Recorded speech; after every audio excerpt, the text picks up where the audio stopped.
going to start by putting some butter into the pan. And just over a relatively low heat, I'm going to let that melt.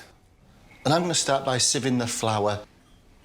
Butter's melted, mate. I'm just going to put some muscovado sugar in there. From the West Indies.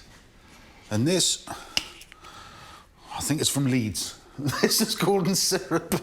This is black treacle. And as we all know, it's always difficult to get out the tin. So what you do is you heat it up in a little bit of water and then, watch. You can't have gingerbread without black treacle. Melt everything together over a gentle heat. Right, the spices. 2 big tablespoons of ground ginger. To keep up the heat, I'm going to put some chilli powder in. We've got a generous ½ teaspoon.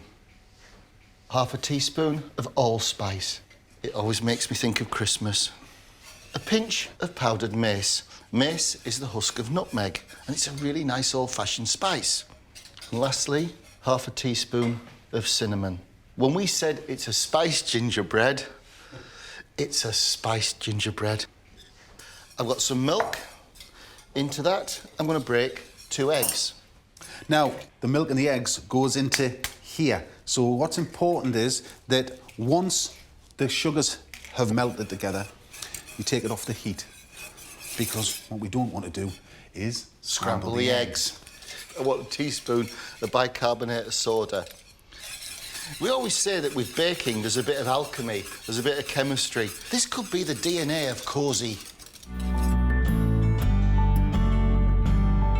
Gradually add the contents of the saucepan to the flour, making sure everything is well combined.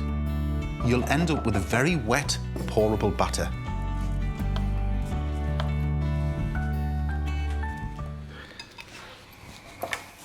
Give it a stir with all that beautiful stem ginger in.